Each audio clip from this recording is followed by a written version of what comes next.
Selamat malam Bapak Ibu serta saudara-saudara sekalian. Shalom, selamat berjumpa kembali dalam acara GW Jawab pada malam ini. Jadi acara pada malam ini merupakan kelanjutan dari seri Basics Every Christian Should Know, yaitu dasar-dasar yang harus diketahui oleh orang Kristen. Dan hari ini kita akan belajar mengenai glorifikasi, atau secara khusus kita akan berbicara mengenai kebangkitan tubuh. Nah, saudara-saudara sekalian, di dalam iman Kristen ada keyakinan bahwa kematian bukanlah akhir dari keberadaan manusia di alam semesta ini.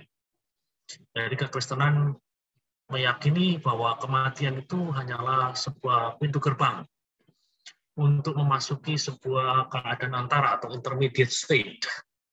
Nah, keberadaan antara itu kerap kali difahami sebagai surga, atau ada beberapa orang yang memahaminya sebagai sebuah firdaus. Namun sebenarnya surga dan firdaus itu tidak perlu untuk dibedakan secara tegas. Jadi sekali lagi, kematian adalah sebuah pintu gerbang untuk memasuki sebuah realitas antara. Di dalam Yohanes pasal 14 ayat yang kedua, di sana tertulis, di rumah Bapakku banyak tempat tinggal. Nah, tempat tinggal di dalam bahasa Yunani itu menggunakan kata yang moni. Di rumah Bapakku banyak moni. Jika tidak demikian, tentu aku mengatakannya kepadamu.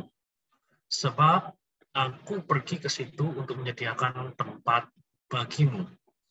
Nah, saudara-saudara sekalian, kadang-kadang di dalam ibadah-ibadah pemakaman atau penguburan, ayat ini disitir oleh beberapa pengkhotbah untuk menggambarkan keberadaan terakhir dari manusia. Jadi ada kadang-kadang ada pendeta yang mengatakan dengan nada yang mungkin sedikit joke atau apa, yang mengatakan bahwa karena di dalam terjemahan Alkitab berbahasa Inggris seperti King James, kata tempat tinggal itu diterjemahkan dengan kata mansion. Mansion itu maksudnya rumah yang bagus. Ya. Jadi beberapa hamba Tuhan mengatakan bahwa saudara kita yang sudah dipanggil Tuhan ini rumahnya di sana sudah jadi. Makanya dia dipanggil Tuhan, mansion atau rumah besarnya, rumah indahnya sudah jadi. Makanya kemudian dia dipanggil lebih dulu, sementara kita semua yang hari ini bersama-sama mengikuti ibadah pemakaman ini rumahnya belum jadi. Nah, kesan yang timbul ketika kita mendengar perkataan seperti ini adalah bahwa dalam tanda kutip surga itu adalah istilahnya final stage, ya, keberadaan terakhir daripada umat manusia. Namun sebenarnya kalau kita memahami teks ini dengan lebih baik, dan juga nantinya kalau kita pelajari lebih detail lagi mengenai bagaimana konsep surga di dalam Alkitab, kita tahu persis bahwa surga bukanlah keberadaan final dari umat manusia.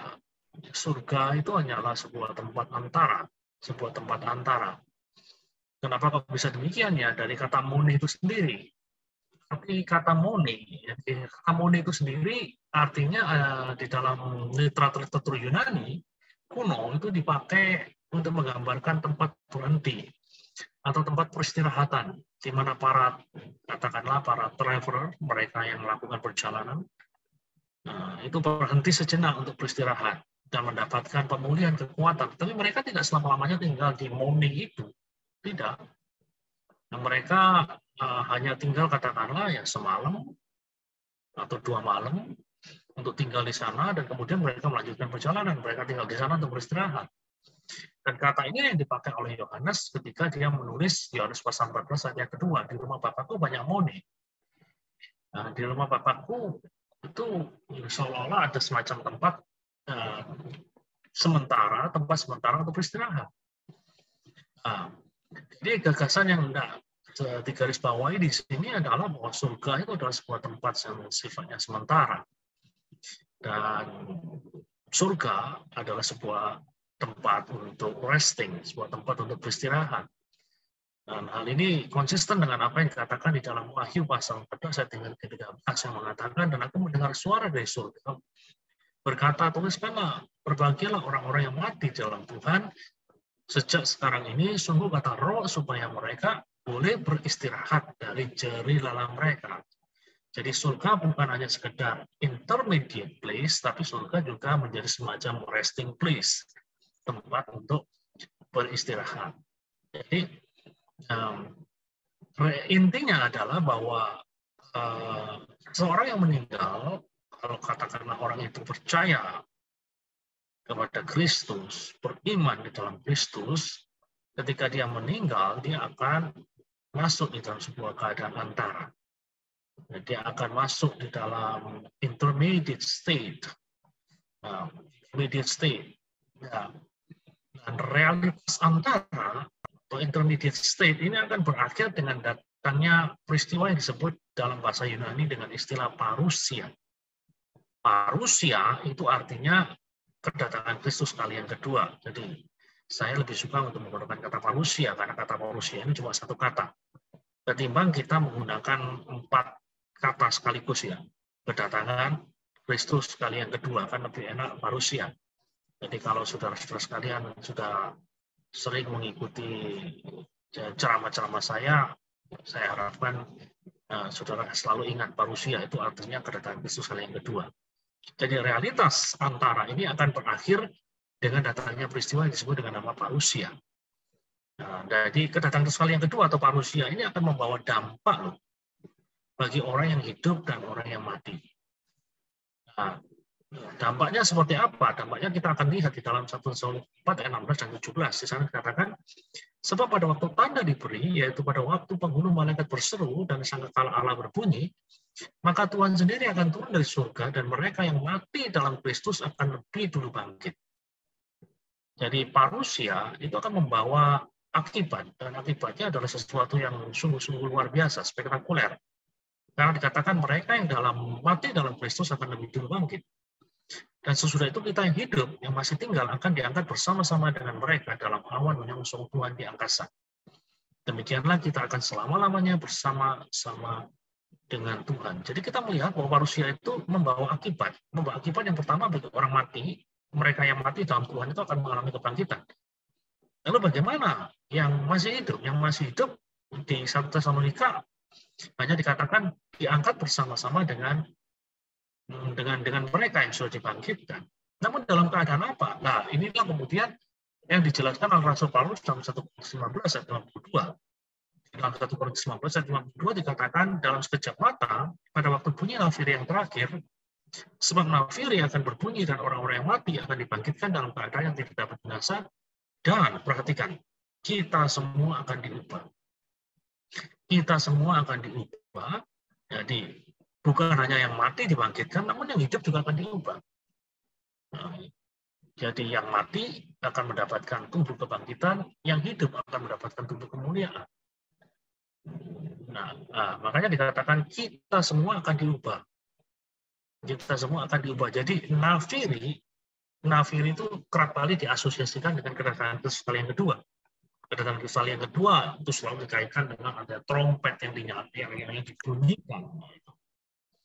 Nah, jadi sekali lagi kita melihat parousia atau kebangkitan yang kedua akan mengakibatkan kebangkitan orang mati dalam Tuhan. Orang-orang yang mati dalam Tuhan itu akan dibangkitkan. Dan kemudian bagaimana dengan yang hidup? Yang hidup adalah pengubahan keadaan dari orang yang hidup. Yaitu mereka akan menerima tubuh kemuliaan. Nah, ini adalah sesuatu yang menarik untuk ditolak. Jadi intinya yang seperti ini. Jadi ketika seseorang itu mati, yang mengalami kematian, begitu. Dan kita semua sebenarnya sudah antri lah untuk menuju ke sana. Nah, kemudian ini yang disebut dengan keadaan antara waiting in the garden atau paradise atau firdaus atau heaven. Nah, jadi menanti di surga. Nah, kemudian pada saat parousia, nah disinilah kemudian akan terjadi apa yang namanya physical resurrection atau kebangkitan secara fisik. Ya.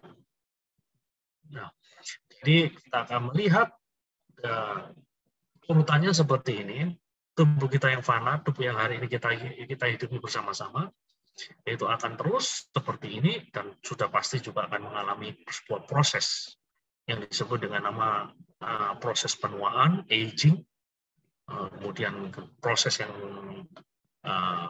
pada akhirnya akan berujung pada apa yang kita sebut dengan kematian. Dan ketika seseorang itu mengalami kematian, seseorang itu akan mengalami keadaan antara sampai nanti parusia, kedatangan Kristus yang kedua, dan di saat itulah mereka akan memperoleh apa yang namanya kebangkitan tubuh. Nah, yang akan kita soroti secara khusus pada hari ini adalah kebangkitan tubuh atau glorifikasi. Ya, mengenai heaven, mengenai surga, tampaknya sudah pernah saya bahas. Mengenai langit dan bumi yang baru, tampaknya sudah pernah saya bahas. Nah, sekarang kita akan menyoroti yang lebih spesifik lagi dalam aspek yang mungkin belum sempat kita bahas secara tajam di dalam pertemuan-pertemuan yang lalu. Kita akan berbicara mengenai kebangkitan tubuh. Ya. Nah, saudara-saudara sekalian, kebangkitan tubuh adalah klimaks atau puncak atau penyempurnaan dari keselamatan kita. Pak Gani gimana? Kok berani mengatakan keselamatan itu belum sempurna? Ya, kalau kita pelajari dengan teliti teks-teks kitab suci, kita pelajari dengan baik teologi Kristen, maka yang namanya keselamatan itu punya sifat atau punya natur already but not yet. Jadi sesuatu yang sudah. Jadi kalau kita lihat bahwa sifat dari keselamatan itu already but not yet, sudah tetapi belum. Nah, di dalam Alkitab kerap kali kita melihat konsep yang seperti itu. Konsep yang kelihatannya bertolak belakang, namun kedua-duanya ada. Contohnya, tadi saya sudah sebutkan ketika berbicara mengenai kerajaan Allah. Yesus mengajarkan kita berdoa, datanglah kerajaan-Mu. Pesan yang muncul ketika kita mendengar kata, datanglah kerajaan-Mu, kerajaan Allah itu belum datang. Nah, tetapi di dalam Injil-Injil, ketika Yesus sedang melakukan pengusiran setan, dia pernah berkata, jika aku mengusir setan itu dengan cara seperti ini, bukankah itu merupakan tanda bahwa kerajaan Allah sudah ada di tengah-tengah kamu? Nah, di sini kita melihat sesuatu yang kelihatannya bertentangan tetapi muncul secara bersamaan. Nah, itulah yang konsep already but not yet. Sesuatu yang sudah ada, tetapi juga sesuatu yang belum datang di dalam kesempurnaannya. Nah, hal yang sama juga harus kita pahami ketika kita berbicara mengenai keselamatan. Keselamatan adalah sesuatu yang sudah, tetapi juga pada saat yang sama sesuatu yang belum. Nah, untuk lebih detailnya, saya ingin Anda memahami 3 tenses atau 3 bentuk waktu daripada keselamatan. Jadi kalau kita belajar mengenai keselamatan itu punya 3 bentuk waktu. Bentuk waktu yang disebut dengan dalam bahasa Inggris past, masa lalu, present, masa kini, dan future, masa yang akan datang. Jadi kalau kita berbicara mengenai keselamatan, kalau kita berbicara mengenai masa lalu, itu dalam istilah teologi digunakan istilah justification atau pembenaran. Nah, jadi kita yang sudah menerima Kristus, kita yang sudah dilahirkan kembali, itu sudah mengalami keselamatan di dalam pengertian saved from penalty of sin. Jadi kita sudah diselamatkan dari hukuman dosa. Dari hukuman dosa itu kita sudah diselamatkan. Nah, di dalam pengertian ini keselamatan itu sudah. Kita sudah diselamatkan dari hukuman dosa. Jadi kalau orang percaya hari ini mati, orang percaya tersebut ya akan diterima oleh Tuhan di dalam hadirat-Nya. Jadi dalam pengertian semacam ini, keselamatan itu sudah. Tapi kalau kita berbicara mengenai glorification, mengenai pemuliaan, yaitu dalam bahasa Inggris digunakan kata save from the presence of sin, itu belum. Karena hari ini hadirat dosa itu masih ada. Gitu. Nah, nanti suatu waktu nanti hadirat dosa itu akan ditiadakan dengan datangnya manusia. Nah, di sini kita dalam pengertian semacam ini, keselamatan itu belum. Nah, jadi glorifikasi itu sifatnya future. Dan ada satu aspek lagi yang sifatnya ongoing, berlangsung secara terus-menerus di dalam kehidupan kita. Itu yang disebut dengan sanctification atau pengudusan. Saved from the power of sin. Diselamatkan dari kuasa dosa. Nah, jadi kita melihat bahwa keselamatan itu punya 3 bentuk waktu. Bentuk waktu dulu, bentuk waktu kini, bentuk waktu yang akan datang. Bentuk waktu dulu itu terkait dengan hukuman dosa. Bentuk waktu sekarang itu terkait dengan kuasa dosa. Bentuk yang akan datang itu terkait dengan hadirat dosa. Nah, jadi intinya adalah kalau kita berbicara mengenai keselamatan dalam pengertian masa lalu, kita dibebaskan dari hukuman dosa. Nah, itu sudah tuntas. Ini yang saya sebut dengan already. Kita sudah dibebaskan dari hukuman dosa. Tapi kita belum di sini. Kita belum dibebaskan dari hadirat dosa. Nah, belum dibebaskan dari hadirat dosa. Belum diberi kemampuan untuk betul-betul bisa free 100% atau menang 100% dari hadirat dosa. Di dalam pengertian inilah keselamatan itu not yet atau belum. Itu keselamatan dalam masa depan. Nah, sekarang ya kita ini sedang dalam proses dibebaskan dari kuasa dosa. Ongoing sesuatu yang sifatnya terus berlanjut. Oke? Nah, kalau kita melihat di dalam pengakuan-pengakuan iman utama yang dimiliki oleh orang-orang Kristen, salah satunya pengakuan iman rasuli, konsep kebangkitan tubuh atau glorifikasi itu menempati tempat yang cukup sentral. Ya. Pengakuan iman rasuli mengatakan di dalam bagian yang terakhir, bagian awalnya kan kalau saudara berasal dari gereja-gereja Protestan, tentu saudara cukup akrab dengan pengakuan iman rasuli. Aku percaya pada Allah Bapa yang Maha Kuasa, pencipta langit dan bumi, dan seterusnya, dan seterusnya. Nah, di bagian terakhirnya, di sana dikatakan, aku percaya kepada Roh Kudus. Gereja yang kudus dan am. Persekutuan orang kudus. Pengampunan dosa. Kebangkitan orang mati.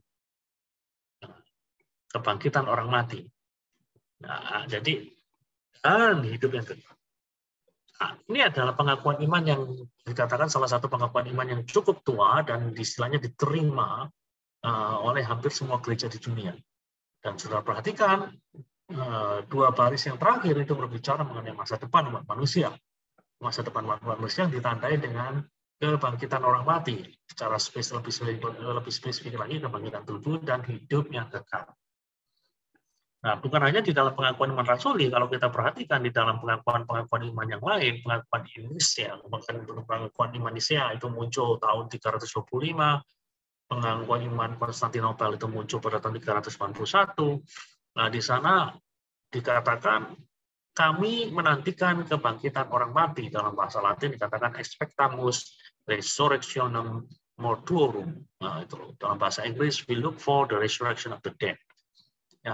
Jadi dalam pengakuan iman yang utama, juga pengakuan iman Athanasius, ya, yang mulai dipakai sekitar abad ke-7. Dia dikatakan dia akan datang kembali dan pada waktu itu umat manusia akan bangkit dalam tubuhnya masing-masing. Ya, kalau sudah perhatikan, sentral sekali di dalam keyakinan iman Kristen konsep kebangkitan orang mati atau kebangkitan tubuh.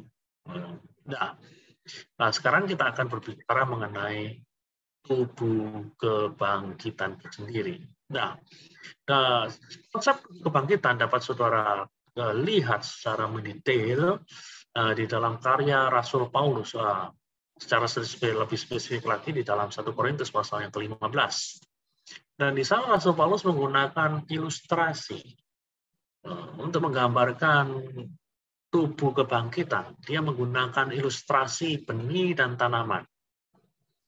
Jadi tubuh fana atau tubuh yang ada sekarang ini diibaratkan sebagai benih yang ya harus mati lebih dulu sebelum nantinya akan muncul ya, tanaman. Ya, itu.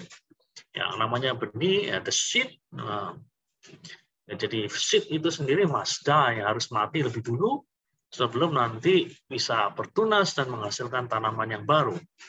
Ya, tanaman yang baru ini berbicara mengenai tubuh kebangkitan. Jadi ini ilustrasi yang digunakan oleh Rasul Paulus ketika dia hendak menjelaskan mengenai tubuh kebangkitan di dalam 1 Korintus pasal yang ke-15.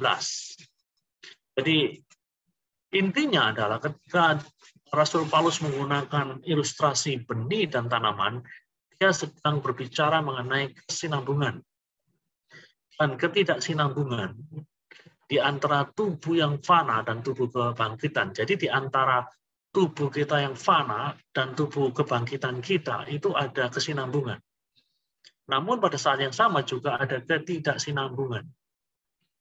Nah, lalu pertanyaannya adalah kesinambungannya itu dalam bentuk apa, Pak? Nah, kesinambungannya adalah dalam bentuk, ya dalam bahasa Inggris dikatakan bodily. Bodily itu maksudnya adalah baik tubuh fana maupun tubuh kebangkitan itu mengandung unsur tubuh, mengandung unsur materi. Nah, bukan semata-mata roh tanpa tubuh yang hidup dalam kekekalan. Itu konsep yang platonik, berasal dari pemahaman seorang filsuf Yunani yang namanya Plato. Nah, jadi konsep-konsep semacam itu, kalau kita perhatikan baik-baik, bukanlah konsep asli dari kekristenan. Nah, jadi masa depan umat manusia bukanlah roh tanpa tubuh. Masa depan umat manusia adalah pribadi yang bertubuh. Nah, di sini kita melihat ada kesinambungan karena hari ini kita juga berbicara, hari ini kita juga punya tubuh. Jadi ada unsur ragawi, Nah, selain kesinambungan yang sifatnya bodily, juga ada kesinambungan kesadaran diri atau yang disebut dengan dalam bahasa Inggris dengan istilah self consciousness, kesadaran diri. Mereka yang memiliki tubuh kebangkitan itu sadar benar akan dirinya. Jadi mereka bukannya kemudian lupa akan segala sesuatu, tidak, mereka sadar diri, ada self consciousness, sadar diri, dan saya yakin juga mereka menyadari dan tahu persis relasi-relasi yang pernah mereka miliki dalam ruang dan waktu di mana mereka hidup. Nah, jadi ada kesinambungan, bukan berarti kemudian mereka seperti orang yang istilahnya tidak ingat sama sekali akan keberadaan sebelumnya. Tampaknya bukan seperti itu. Nah, kalau kita lihat di dalam kitab suci, pesan yang kita tangkap adalah bahwa kesinambungan itu muncul, ya istilahnya dalam pemahaman secara bodily dan juga kesadaran diri. Nah, kemudian ketidaksinambungannya bagaimana? Nah, ini yang menarik. Ya, ketidaksinambungannya bisa kita lihat di dalam 1 Korintus 15 ayat 42 sampai ayat 44. Di sana dikatakan demikian pula halnya dengan kebangkitan orang mati. Ditaburkan dalam kebinasaan, dibangkitkan dalam ketidakbinasaan, ditaburkan dalam kehinaan, dibangkitkan dalam kemuliaan, ditaburkan dalam kelemahan, dibangkitkan dalam kekuatan. Yang ditaburkan adalah tubuh alamiah, yang dibangkitkan adalah tubuh rohania. Jika ada tubuh alamiah, maka ada pula tubuh rohania. Nah, di sini kita melihat ada 4 elemen dari tubuh kebangkitan yang dikontraskan dengan tubuh kita yang fana yang kita hidupi seperti sekarang ini. Dikontraskan ya. Nah, kalau di dalam bahasa Yunani itu dikatakan spiritai en thora, egeritai en aftarsia. Jadi kalau kita lihat, jadi itu saya tidak mau baca ya dalam teks aslinya. Hanya yang ingin saya tampilkan di sini adalah adanya perbandingan di antara tubuh yang fana dan tubuh kebangkitan. Tadi kalau Anda mengerti bahasa Yunani, di sini dikatakan ditaburkan di dalam phora. Phora itu dalam bahasa Yunani itu artinya mortal. Jadi dapat mati, dapat binasa, dapat mengalami kebinasaan. Jadi tubuh fana ini dapat mengalami kematian. Mortal, mati. Nah, sedangkan tubuh kebangkitan itu immortal. Dalam bahasa Yunani menggunakan kata avarsia. Jadi ada phora yang dikontraskan dengan avarsia, immortal. Nah, dari yang menarik sekali bahwa manusia berusaha untuk menjadikan dirinya immortal. Tadi pagi saya mengikuti sebuah majalah elektronik dan dijelaskan di sana bahwa salah seorang terkaya di dunia namanya Jeff Bezos itu yang menjadi pemilik Amazon sedang melakukan sebuah proyek yang ambisius. Nah, itu proyek itu adalah untuk membuat manusia itu immortal, untuk membuat manusia itu tidak dapat mati. Jadi dia dia mendanai penelitian yang cukup mahal harganya di 4 kota besar di dunia, salah satunya Cambridge, kemudian ada di San Francisco, di San Diego, dan lain sebagainya. Dia menghabiskan biaya yang sangat-sangat besar dan melibatkan beberapa pemenang hadiah Nobel. Dari tujuannya adalah menemukan sebuah formula yang membuat manusia itu immortal. Tapi saya pikir sih rasa-rasanya proyek seperti ini tidak akan pernah berhasil. Karena memang kodrat daripada manusia adalah bahwa manusia itu mortal. Dalam kondisi yang sekarang ini, dengan tubuh yang dihidupi sekarang ini, tubuh yang Anda hidupi, tubuh yang saya hidupi, tubuh yang Jeff Bezos hidupi itu adalah tubuh yang dapat mati. Namun yang namanya tubuh kebangkitan itu adalah tubuh yang tidak dapat mati. Kontras ya. Kemudian tubuh fana di dalam pemahaman Rasul Paulus juga digambarkan sebagai tubuh yang hina. Itu hina di dalam terjemahan Alkitab bahasa Indonesia. Di dalam bahasa Yunani digunakan kata atimia. Atimia itu maksudnya terikat pada dosa. Terikat pada dosa. Jadi makanya kemudian disebut sebagai sesuatu yang hina karena begitu terikat pada dosa. Gampang dikuasai oleh dosa. Itulah sebabnya kalau ada pilihan lebih gampang mana berbuat baik atau berbuat jahat, jawabannya ya pasti lebih gampang berbuat jahat. Ya karena kondisi yang disebut oleh Rasul Paulus sebagai atimia.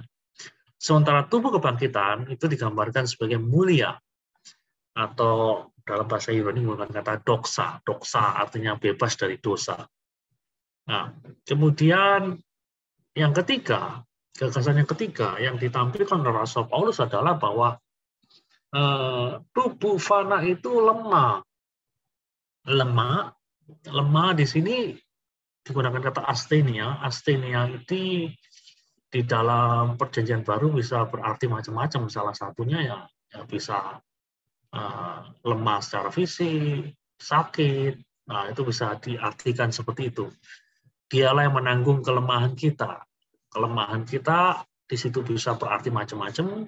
Bisa kelemahan secara fisik, yang dikaitkan dengan bisa sakit. Nah, namun juga bisa difahami sebagai lemah secara moral. Jadi tidak memiliki kekuatan yang luar biasa sehingga dirinya sanggup untuk melakukan keputusan-keputusan moral yang tepat yang sesuai dengan kehendak Tuhan. Nah, inilah tubuh kita, tubuh fana kita, yang kerap kali menempatkan kita sebagai pihak yang gagal untuk melakukan tindakan-tindakan moral yang benar. Nah, itu karena apa? Ya karena asthenia, karena lemah. Namun tubuh kebangkitan disebut dengan kata kuat, tubuh kebangkitan kuat. Bukan hanya kuat secara fisik, tidak dapat sakit, melainkan juga kuat secara moral di dalam pengertian bahwa dengan tubuh kebangkitan kita pasti dapat melakukan keputusan-keputusan moral yang tepat sesuai dengan kehendak Tuhan. Nah, itu tubuh kebangkitan. Nah, kemudian aspek yang keempat adalah tubuh fana itu digambarkan sebagai tubuh yang alamiah. Alamiah di sini menggunakan kata syukikon. Ya. Jadi kata alamiah ini tampaknya merujuk pada manusia sebagai keturunan Adam yang dicipta, yang dicipta, yaitu ada kalimatnya orang itu ya, yang dicipta dari debu.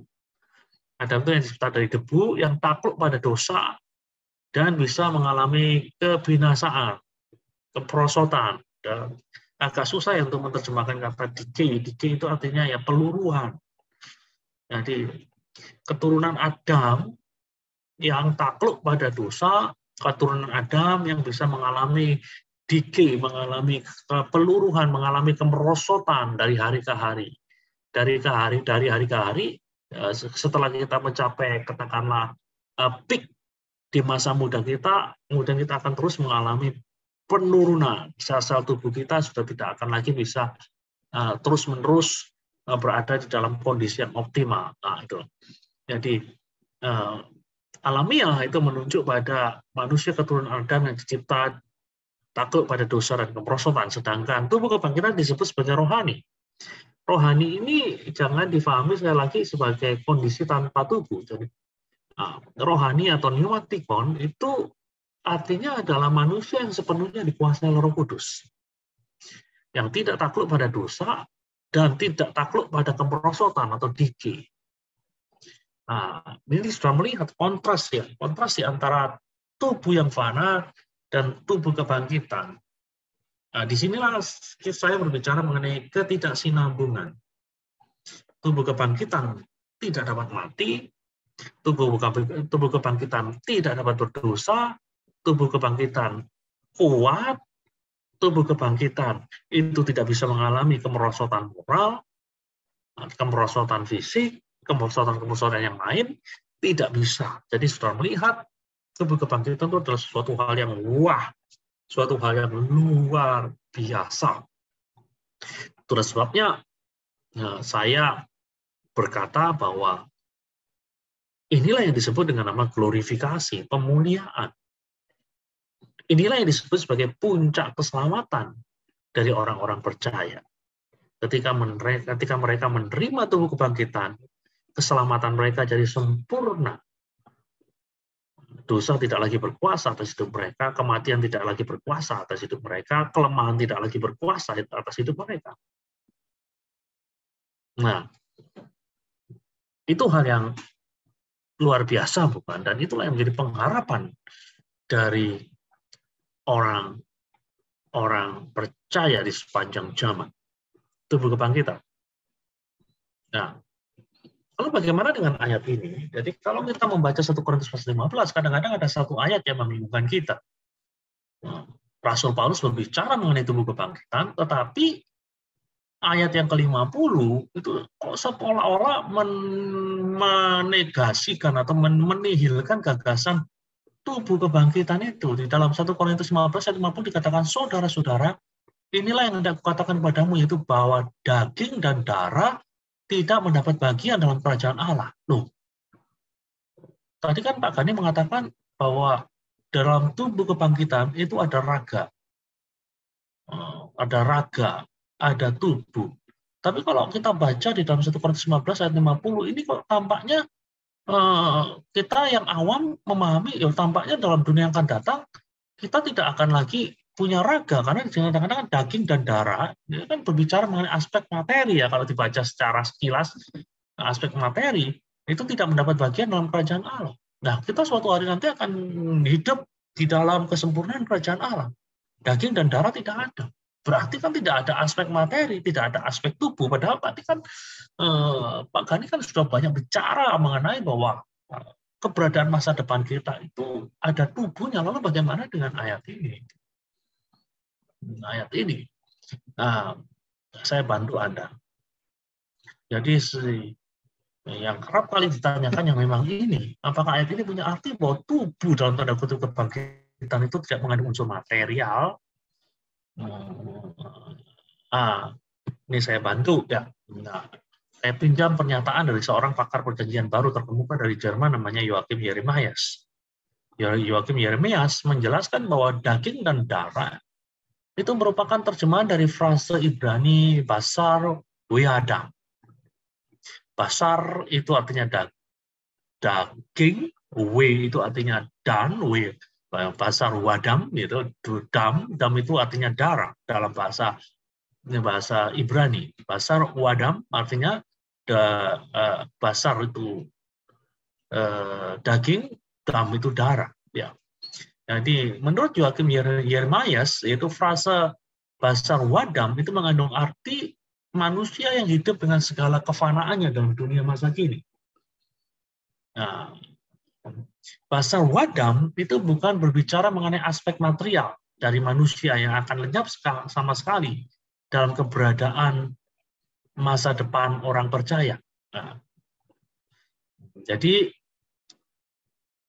secara singkat saya bisa mengatakan 1 Korintus 15 ayat 50 tidak berbicara mengenai lenyapnya tubuh atau raga, melainkan lenyapnya kondisi kefanaan manusia di masa depan. Karena basar wadam itu berbicara mengenai manusia yang hidup dengan segala kefanaannya. Nah, karena manusia yang hidup dengan segala kefanaannya itu tidak cocok dengan katakanlah ke dunia yang akan datang. Nah, itulah sebabnya harus diubah bagi mereka yang masih hidup. Bagi mereka yang sudah mati, ya mereka akan menerima tubuh kebangkitan itu yang tidak dapat binasa. Basar wadam itu menunjukkan pada tubuh yang dapat binasa, tubuh yang fana. Lah sementara tubuh kebangkitan itu adalah tubuh yang tidak dapat binasa. Jadi sekali lagi saudara-saudara sekalian, 1 Korintus 15 ayat 50 tidak boleh difahami bahwa keberadaan manusia masa depan itu adalah keberadaan tanpa tubuh. Keberadaan tanpa unsur material, keberadaan tanpa raga. Bukan seperti itu, karena daging dan darah ini tidak berbicara mengenai raga secara spesifik, tetapi daging dan darah ini berbicara mengenai kefanaan. Kefanaan dari manusia. Ya, manusia yang fana ini tidak akan fit, tidak akan cocok dengan keberadaan di masa depan. Itulah sebabnya mereka harus diubahkan. Nah, jadi kita melihat sekali lagi tubuh kebangkitan itu masih mengandung raga. Dan hal ini diafirmasi dengan jelas sekali di dalam peristiwa kebangkitan Yesus. Kita harus memahami bahwa kebangkitan Yesus memberikan kepada kita sebuah gambaran mengenai tubuh kebangkitan itu seperti apa sih. Ya, jadi tubuh Yesus pasca kebangkitan adalah menurut saya adalah prototype atau purwarupa dari tubuh kebangkitan yang akan diterima oleh orang-orang percaya di masa yang akan datang. Jadi kalau Anda ingin tahu tubuh kebangkitan itu seperti apa, ya Anda harus melihat tubuh kebangkitan Kristus. Karena tubuh kebangkitan Kristus adalah prototype. Jadi kalau kita lihat di dalam 1 Korintus 15, Rasul Paulus berbicara bahwa Kristus bangkit sebagai yang pertama, Kristus bangkit sebagai yang sulung. Kemudian nanti akan diikuti oleh kita. Jadi yang sulung jadi menyediakan sebuah prototipe, menyediakan sebuah model mengenai tubuh kebangkitan dari orang-orang percaya di masa yang akan datang. Lukas 24 ayat 39 yang 43. Itu memberikan sebuah gambaran yang terang benderang kepada kita tubuh kebangkitan itu seperti apa. Yesus mengatakan, lihatlah tanganku dan kakiku. Aku sendirilah ini. Rabalah aku dan lihatlah. Karena hantu, ghost, spirit, gitu, tidak ada daging dan tulangnya.